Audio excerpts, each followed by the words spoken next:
जमिब एथर दशहरा बजार। एही वर्ष सिनेप्रेमी देखिबाकू पाइबे बड़ बड़ स्टारक बिग बजेट मुवीज।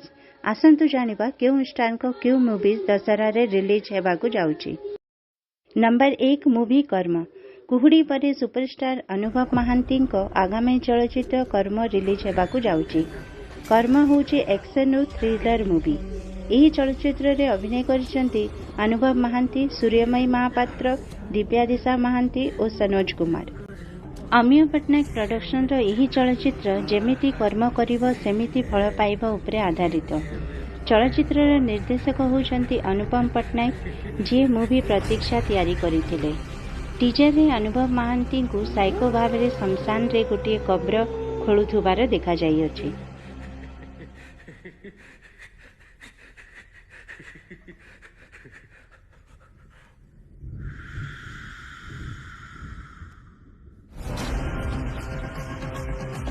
द्वितीय चलचित्र होउची विलेन।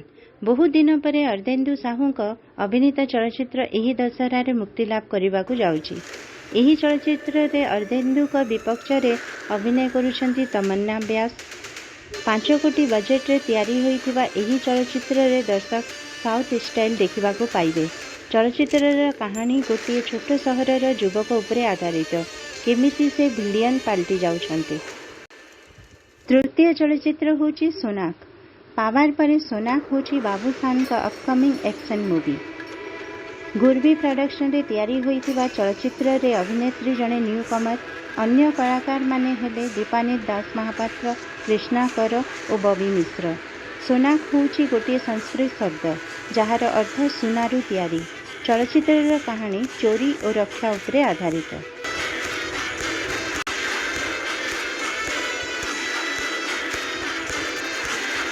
चतुर्थ चलचित्र होची आजिर रेवती। यह गोटे नारी केन्द्रिक चलचित्र। यही चलचित्र रे मुख्य भूमिका रे अछंती शीतल पात्र और तांको विपक्ष रे अछंती बंग्य अभिनेता बोनी सेनगुप्ता। फकीर मोहन सेनापति एक क्षुद्र गल्प रेवतीर कहानी को नहीं चलचित्र तैयारी करा जाई अछि, किंतु ना अनुसार आजिर समय उपरे आधारित।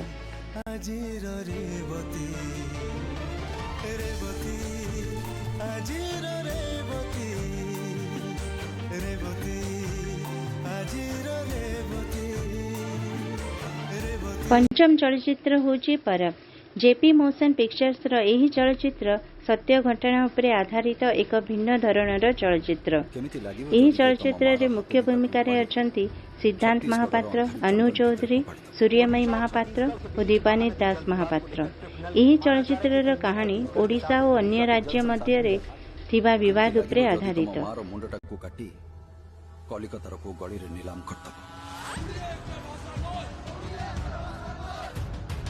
केमिति लागिबो जदि किए तम मार गोड़ दीटा को छिंडेई आंध्रर समुद्र रे विसर्जन करतबो।